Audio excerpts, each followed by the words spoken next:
Aprendizaje del diálogo número 5. En el método codificado se relaciona el 1 con el 1, el 2 con el 2, el 3 con el 3. Pueden haber más frases. Vamos a pasar a las otras preguntas. Kitis Jupaja, Jupaj Roberto. ¿Quién es él? Él es Roberto. Estimados televidentes, estimados teleparticipantes, yo diría, ¿no? ¿Qué les parece este método de hacer corresponder los mensajes mínimos con los números? Pensamos de que esto les puede facilitar mucho más para que no quede en abstracto las frases expandidas. Vamos a continuar con otras preguntas. Ahí la otra pregunta. Roberto Kaukits Hutta, Pampajasit Hutta. Roberto, ¿de dónde vienes? Vengo de Pampajasi. O a la inversa también. Roberto, ¿de dónde vienes? Vengo de Pampajasi. En Aymara, ¿qué se dice? Roberto Kaukits Hutta, Pampajasit Hutta. Vamos a avanzar.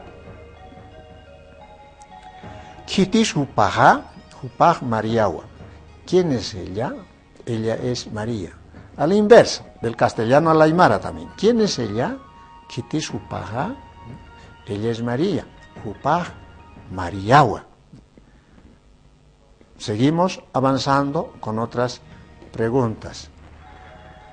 Kaukits Huti, Altupa Tamarkat Huti. ¿De dónde viene? Viene de la ciudad de El Alto.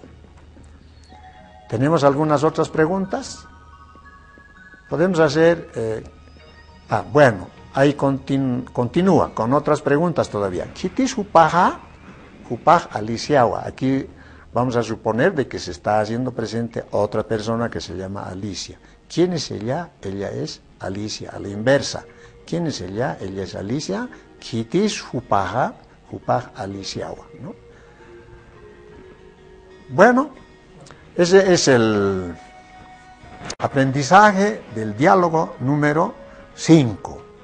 ¿Qué les ha parecido, estimados teleparticipantes? Y yo diría que no tanto televidentes, sino teleparticipantes, que significa de que ustedes estarían haciendo un seguimiento a estas clases de Aymara. Bueno, ha sido un grato placer compartir una clase más. Bueno, ya estamos en las últimas clases y yo creo que es el momento de reaccionar positivamente para la siguiente clase. Conmigo, hasta pronto. En Aymara yo les voy a decir, Nayampeja Kepurupan, Kepuru Nayampi Hikisñani.